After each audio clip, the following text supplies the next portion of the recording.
Assalamualaikum warahmatullahi wabarakatuh. Perkenalkan, nama saya Heru Permada dengan NIM H0111715156. Sebelumnya, saya ingin mengucapkan terima kasih banyak kepada pembimbing utama saya, Profesor Dr. Nurdin SSI MSI, dan kepada pembimbing pertama, Dr. Andi Muhammad Anwar SSI MSI. Dan saya ingin juga mengucapkan terima kasih kepada penguji saya, Profesor Dr. Hasmawati MSI, dan Ibu Dr. Nur Erawati MSI.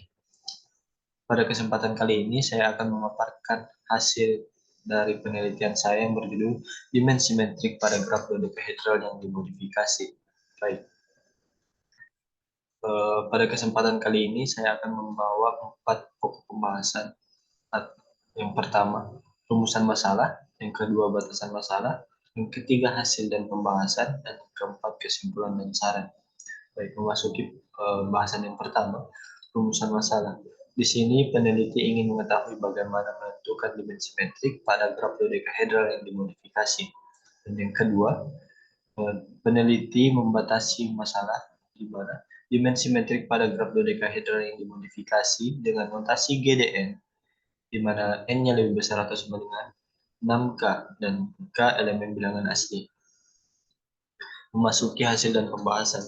Sebelumnya, saya akan mereview kembali terkait definisi graf dodekahedral yang dimodifikasi. Graf dodekahedral yang dimodifikasi dengan 2N titik dan 4N sisi, di mana N-nya lebih besar atau sama dengan 6, dinotasikan dengan GDN. Adalah graf yang dibentuk dari graf dodekahedral dengan sisi pada titik bagian dalam. Secara matematis, definisi graf GDN atau graf dodekahedral seperti pada layar. Adapun contoh dari graf dodekahedral yang dimodifikasi seperti pada layar monitor. Lanjut. Sebelumnya pada bab 2 telah disinggung terkait teorema 2.5.1, di mana jika G adalah suatu graf terhubung dengan orde N, maka dimensi G sama dengan 1 jika dan hanya jika G tersebut adalah graf pad atau graf lintasan. Baik. Lemma 1, jika S subset dari VGDN adalah suatu himpunan pembeda, maka kardinalitas dari S lebih besar atau sama dengan 3.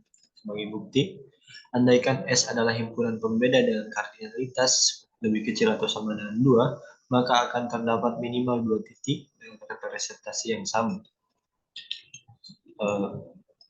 Di sini, karena bentuk dasar dari graf dodekahedral itu lingkaran, sehingga peneliti hanya mengambil setengah dari graf dodekahedral itu sebagai representatif perwakilan kardinalitas lebih kecil atau sama dengan 2 tadi. Baik. Jika S hanya membuat himpunan titik V, baik, jika kita pilih S, Vn kurang 1, maka akan terdapat Vn kurang 3 dan Vun kurang 1 dengan adalah representasi yang sama dengan indeks 2,1. Nah, jika kita pilih S, Vn kurang 3, maka akan terdapat 2 titik dengan representasi yang sama, yakni Un kurang 5 dan Un kurang 7 dengan indeks 3,2. Nah, jika kita pilih kembali Vn kurang 5, maka akan terdapat Un kurang 1 dan Un kurang 3 dengan indeks 2,2. Begitu seterusnya, sehingga didapat pola. Dari pola tersebut dapat dilihat bahwa jika kita mengambil Vn kurang 3 ditambah 2 I kurang 1, di mana I-nya adalah 135 sampai 2K kurang 1. Titik dengan representasi yang samanya adalah UN kurang 5 ditambah 2 I kurang 1 dan UN kurang 7 ditambah 2 kali I kurang 1. Dan jika kita mengambil himpunan pembeda Vn 5 tambah 2 J kurang 1, di mana J-nya adalah 246 sampai 2K kurang 2, maka titiknya memiliki representasi sama adalah UN kurang 1 tambah 2 J kurang 1 dan UN kurang 3 ditambah 2J kurang 1. Baik. Jika kita mengambil himpunan S yang memuat titik U saja, dapat dilihat yang pertama, jika S adalah UN kurang 1 atau yang berjarak 1, maka representasi yang sama adalah UN kurang 2 dan UN kurang 3 dengan indeks 1,1. Nah, jika kita mengambil S sama dengan UN kurang 3 tambah 2I kurang 1 dengan I 1351, 6K per 2 kurang 1, maka akan ada dua titik yang memiliki representasi yang sama, yaitu PN dan UN kurang 4. Jika kita mengambil S, UN kurang 1 ditambah 2J kurang 1, di mana J sama dengan 2, 4, 6, sampai 2K, maka akan terdapat dua titik dengan representasi yang sama, yakni UN kurang 6 dan PN kurang 2. Dan jika kita mengambil UN dan U1, maka akan terdapat dua titik yang ini UN kurang 1 dan UN kurang 2 sebagai representasi yang sama. Baik. Jika kita hanya mengambil S yang memuat hanya titik V dan titik U, seperti pada slide,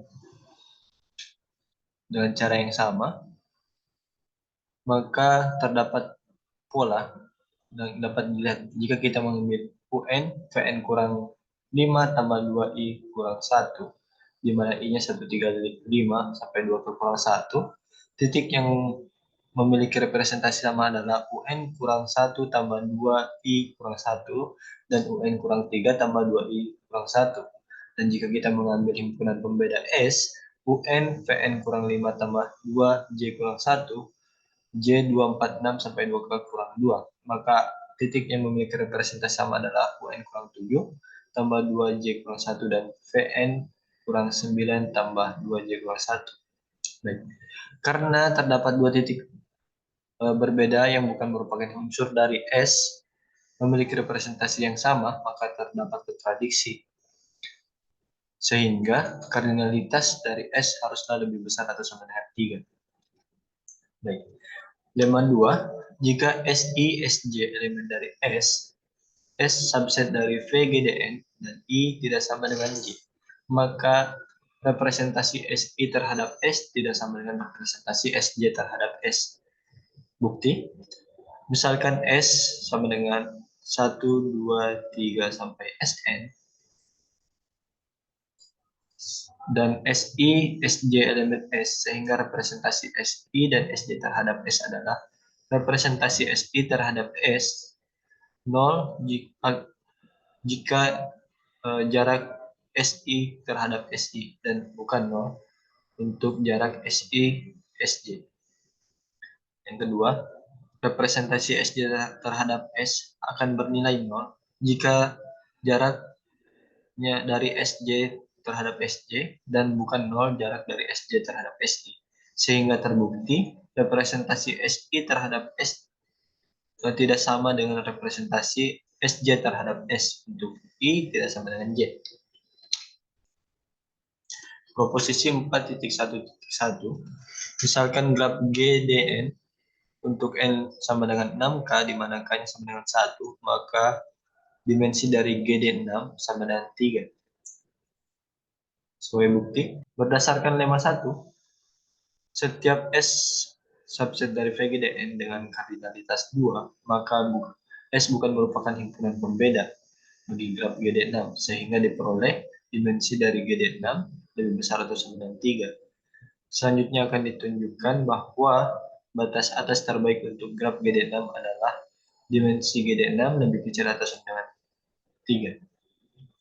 Misalkan kita pilih S1 sama dengan U1, U5, dan U4 sehingga diperoleh representasi setiap titik terhadap S sebagai berikut. Berdasarkan lemma 2 tadi, jika tidak terdapat representasi yang sama, maka S1 sama dengan U1, U5, dan U4 merupakan himpunan pembeda. Dengan demikian, batas atas terbaik untuk graf GD6 adalah dimensi GD6 lebih kecil atau sama dengan 3. Ya, karena batas bawah terbaik tadi adalah lebih besar atau sama dengan 3 dan batas atas terbaik adalah lebih kecil atau sama dengan 3, maka dimensi dari GD6 adalah 3. Proposisi 4.1.2, misalkan graf GDN untuk N sama dengan 6K dan K sama dengan 2, maka graf GD-nya adalah graf dodekahedral dengan 12 titik. Maka dimensi dari graf GDN GD12 sama dengan 3. Sebagai bukti, seperti dengan cara yang sama dengan proposisi 4.1.2, maka didapatkan batas atas terbaik untuk graf GD6 adalah dimensi GD12. Sorry, di sini harusnya GD12. Batas atas terbaik untuk GD12 adalah dimensi GD12 lebih kecil atau sama dengan 3. Nah, akan dibuktikan kembali untuk batas bawah terbaiknya. Misalkan dipilih S1, U1, U9, dan U8 sehingga diperoleh representasinya seperti ini. Baik. Nah, berdasarkan lemma 2 tadi, setiap indeks dalam GD12 tidak memiliki representasi yang sama, maka S1, U1, U9, dan U8 merupakan himpunan pembeda. Dengan demikian, batas atas terbaik untuk graf GD12 adalah dim GD12 lebih kecil atau sama dengan 3. Karena batas bawah terbaiknya tadi adalah lebih besar, GD12 lebih besar atau sama dengan 3, dan batas bawah terbaik adalah lebih kecil sama dengan 3, maka dimensinya adalah 3. Pada proposisi 4.1.3, dengan cara yang sama, dapat dilihat pada layar,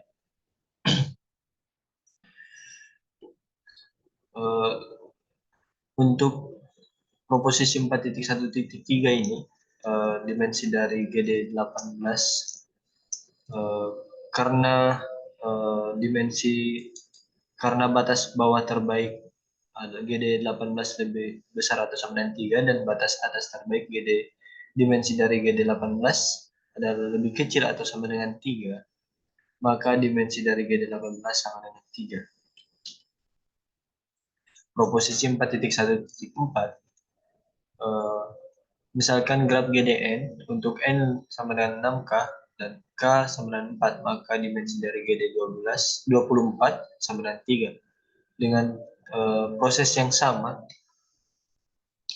karena representasi setiap titik tidak terdapat representasi yang sama, maka berdasarkan lemma 2 tadi, S1 merupakan himpunan pembeda, di mana S1-nya adalah U1, U17, dan U16.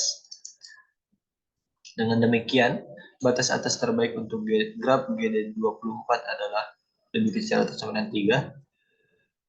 Baik, karena batas bawah terbaiknya itu tadi adalah lebih besar atau sama dengan 3 dan batas atas terbaik lebih kecil atau sama dengan 3, maka dimensinya adalah 3. Memasuki teorema 1, dimensi metrik graf dodekahedral yang dimodifikasi GDN untuk N sama dengan 6K dan K elemen bilangan asli adalah 3. Berdasarkan lemma 1, untuk setiap S subset dari VGDN dengan kardinalitas 2, maka S bukan merupakan himpunan pembeda bagi graf GDN, sehingga diperoleh dimensi GDN lebih besar atau sama dengan 3. Selanjutnya akan ditunjukkan bahwa batas atas terbaiknya adalah lebih kecil atau sama dengan 3. Sebelumnya, dari proposisi 4.1.1 sampai 4.1.4, didapatlah formula untuk himpunan pembeda secara umum, yakni S sama dengan U1, U4K plus 1, dan U4K. Nah, dari graf dodekahedral ini, representasi titik V yang berada di belakang himpunan pembeda, maksudnya ini dan ini, memiliki pola tersendiri, yakni 1, K plus 1, K plus 1. Dan representasi V4K plus 1 ini, K plus 1, 1, K plus 1. Dan representasi V4K terhadap S adalah K plus 1, K plus 1, 1. Ini representasi himpunan pembedanya itu sendiri. Baik, karena graf dodekahedral ini memiliki pola yang unik, Sehingga peneliti membagi 6 kasus representasi setiap titik terhadap himpunan pembeda itu. Yang pertama H1, H2, H3, dan begitu juga yang di dalam H4, H5, dan H6. Baik, dari proposisi 4.1.1 sampai 4.1.4 dapat dilihat pada representasi H1 terhadap S seperti pada tabel ini. Baik, jika kita lihat pada kolom pertama, kita perbesar kepada sini, 2, 2, 3, 3, 4, 4, dan 5. Ini merupakan representasi titik himpunan H1, yakni V3, V5, V3, V5, V7, V9 terhadap U1. Kita lihat bahwa representasi V3 terhadap U1 berjarak 2, dan representasi V5 terhadap U1 berjarak juga 2. Kita lihat pola baru terbentuk ketika mulai dari titik V7 terhadap U1 yang ini berjarak 3. Begitu seterusnya, sehingga didapatlah pola representasi dari titik himpunan H1 terhadap U1 adalah sebagai berikut. Dan ini merupakan titik representasi H1 terhadap U4K plus 1. Baik, representasi H1 terhadap U4K plus 1 ini memiliki pola kebalikan dari representasi H1 terhadap U1. Dimana kan jika kita lihat kembali, U4K plus 1 berada di bawah. Jika kita mengambil dari H1 ini, dengan titik bagian paling atas memiliki pola terjauh. Ini kebalikan dari titik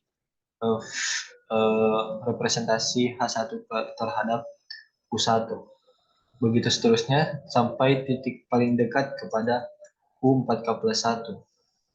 Sehingga didapatlah polanya seperti ini tadi.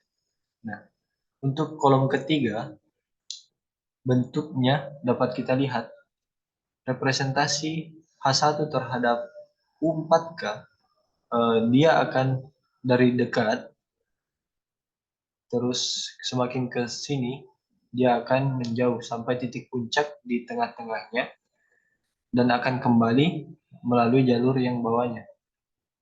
Seperti pada gambar yang saya tunjukkan, dia akan menjadi kembali dekat lagi. Nah, sehingga untuk kegenap didapatlah polanya seperti pada layar. Dan untuk keganjilnya, ini saya tuliskan kembali. Ini untuk kegenap dan untuk keganjil. Baik. Jika kita tulis secara umum, atau kita gabung maksudnya, representasi H1 terhadap S, maka untuk kegenap sebagai berikut, dan untuk keganjil yang ada di sebelah kanannya. Nah, kita juga dapat menentukan atau menguji himpunan titik dari H1 terhadap S juga menggunakan formula berikut. Untuk penentuan titiknya dengan formula V3 ditambah 2I kurang 1, di mana I-nya 1, 2, 3 sampai 2K kurang 1. Nah, representasi dari titik ini tadi, kita membagi dua, di mana yang atas ini berjarak dari I-nya 1 sampai K kurang 1, dan yang bawah dari K kurang 2 sampai 2K kurang 1. Selanjutnya representasi dari himpunan H2 terhadap S. Dengan cara yang sama seperti himpunan H1 tadi, karena H2, jika kita lihat kembali, H2 merupakan cerminan dari H1. Jadi polanya memiliki pola yang sama. Namun pada H2, jarak terjauh adalah kepada U4K plus 1. Sehingga polanya akan bertukar hanya pada kolom kedua dan ketiga saja. Seperti pada gambar, ini kolom kedua bertukar dengan kolom ketiga di H1 itu tadi. Sehingga untuk K genap dapat didapatkan polanya seperti berikut. Dan untuk K ganjil didapatkan polanya seperti berikut juga. Nah, dengan cara yang sama, kita juga dapat menguji himpunan titik H2 terhadap S itu dengan formula berikut. Jika kita mengambil himpunan titiknya dengan rumus H2 sama dengan V2 tambah 2I kurang 1, di mana I-nya 1, 2, 3 sampai 2K kurang 1. Dan kita membagi dua kasus, di mana jika I 1 sampai K kurang 1 menggunakan formula yang atas, dan jika I K kurang 2 sampai 2K kurang 1 menggunakan formula yang bawah. Nah, representasi H3 terhadap S. Untuk H3 dapat dilihat lagi untuk kelompok H3 terhadap U1 dia memiliki pola yang terjauh, sedangkan H3 terhadap U4 K plus 1 karena pelabelannya selang-seling, dia akan jauh, dekat, jauh, dekat, jauh, dekat, sehingga polanya akan naik turun, naik turun, naik turun. Dapat kita lihat kembali. Baik, untuk representasi H3 terhadap U1 dapat kita lihat K plus 2, K plus 2, K plus 2 sebanyak 4 kali, kemudian naik kembali K plus 3 sampai seterusnya, sampai K ditambah K per 2 ditambah 1 sampai 6K ditambah K per 2 tambah 1. Selanjutnya untuk representasi H3 terhadap S di pada kolom kedua atau kepada U4K plus 1 didapat polanya sebagai berikut. K plus 1, K plus 1, 2, K, 2, K, 3. Itu yang saya sebut tadi, dia yang polanya adalah ganjil maju mundur seperti itu. Karena bentuk dari pelabelannya tadi, dari sini ke sini, baru dari sini ke sini, kemudian dari sini lagi ke sebelah sini, sini ke sini, begitu seterusnya sampai titik puncak di V6K. Sehingga didapatlah representasinya sebagai berikut tadi. Ini untuk K genap dan ini untuk K ganjilnya. Nah, dapat pula representasi H3 terhadap S ditentukan menggunakan formula sebagai berikut, di mana H3 sama dengan V4K ditambah 1 ditambah I, di mana I-nya itu 1, 2, 3 sampai 2K kurang 1. Representasi H3 terhadap S menggunakan formula ini, di mana yang atas untuk I dibatasi 135 sampai 2K kurang 1, dan yang bawah dibatasi dari 246 sampai 2K kurang 2. Nah, pola representasi H4, H5, dan H6 memiliki representasi yang sama dengan, maksudnya pola yang sama, maksud saya, dengan H1, H2, H3, sehingga didapatlah representasinya sebagai berikut. Nah, ini untuk mencari atau menguji himpunan H4 terhadap S. Polanya menggunakan pola yang sama dengan himpunan H1. Maksudnya ini H4. Ini untuk H5, karena bentuknya sama dengan himpunan H2, jadi representasinya memiliki pola yang sama dengan himpunan H2 tadi. Dan ini untuk pengujian titik H5. Dengan cara yang sama, kita menggunakan formula ini. Begitupun H6, H6 karena bentuknya sama dengan H3, polanya sama dengan H3, sehingga terbentuklah untuk K genap seperti ini, dan untuk K ganjil seperti yang sebelah kanannya. Dan ini untuk pengujian titiknya terhadap himpunan S itu sendiri. Baik. Teorema 1, dimensi metrik graf dodekahedral yang dimodifikasi GDN untuk N sama dengan 6K, K elemen N adalah 3. Berdasarkan lemma 2, setiap indeks dalam GDN tidak terdapat representasi yang sama. Maka S1 di mana indeksnya adalah di mana himpunan pembedanya adalah U1 U4K plus 1 U4K merupakan himpunan pembeda. Dengan demikian, batas atas terbaik untuk graf GDN adalah dimensi GDN lebih kecil atau sama dengan 3. Karena batas bawah terbaik dimensi GDN adalah lebih besar atau sama dengan 3, dan batas atas terbaik dari dimensi GDN adalah lebih kecil atau sama dengan 3, maka dapat ditentukan bahwa dimensi dari graf GDN sama dengan 3. Baik. Kesimpulan dan saran, berdasarkan hasil yang diperoleh, maka disimpulkan bahwa dimensi metrik dari graf dodekahedral yang dimodifikasi dengan N sama dengan lebih besar atau sama dengan 6K adalah dimensi GDN sama dengan 3. Saran, bagi mereka yang ingin mengkaji dimensi metrik dari sebuah graf, kami menyarankan menggunakan sebuah program agar dapat mempermudah pencarian dimensi metriknya tanpa perlu mencari satu persatu pada graf tersebut. Nah, selain itu, harapannya ada yang tertarik untuk melanjutkan pengembangan pada struktur graf dodekahedral yang dimodifikasi ini. Mungkin sekian, kurang dan lebihnya mohon dimaafkan. Wabillahi taufiq wal hidayah. Assalamualaikum warahmatullahi wabarakatuh.